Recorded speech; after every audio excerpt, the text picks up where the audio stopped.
The Great Awakening, which occurred around the time of the 1740s, brought intense revival that swept through the colonies. It was a trans-denominational movement in which the impact upon people's personal lives and views of salvation was profound. One of these areas that greatly experienced this impact was the town of Northampton in Connecticut. Under the pastoral teachings of Jonathan Edwards, this town in Connecticut would have a front row seat, so to speak, to experience such a vital part of early American history. Gerald R. McDermott notes that no 18th century figure thought more about revivals than Jonathan Edwards. It is true that Edwards had a deep desire to see the people of his congregation denounce the ways of the world and pursue a life of spiritual sustenance instead. During the 1730s, Edwards did get to witness powerful revivals and change in his town. These revivals looked promising as church membership grew and people began to become more conscious of their spiritual lives once again. Around 1739, Edwards wrote to the great George Whitefield. Edwards expressed his earnest desire for Whitefield to come and speak, so that such a blessing as attends your person and labors may descend upon this town.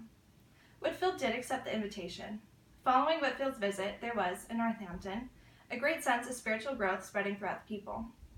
Edwards would then carefully craft his subsequent sermons so as to keep this new sense of spirituality alive in his congregation. But just a year or so following Whitefield's visit, the sparks of revival began to grow dim. Thus, by the end of 1741, some of the revival fervor began to disappear. Edwards saw his once fiery congregation slowly descend back into their old patterns. Edwards, who was very wary of the state of his congregation, was trying to find new ways in which the people could renew their covenant and dedication to the Lord. There is a copy of a covenant that has survived which dates back to March of 1742, which was created for the purpose of rededication. It is to be noted that not all in the church were fond of this attempt. The elders did not see, as Edwards did, that this practice was to help people maintain strict obedience to God, but rather they saw it as Edwards was trying to maintain his position of power over the people. And thus some tensions began to form between church and minister. In the 20th century, some scholars would agree with this, like Perry Miller, who notes that Edwards was merely a pietist and Edwards was more removed from the actual sentiments of his congregation.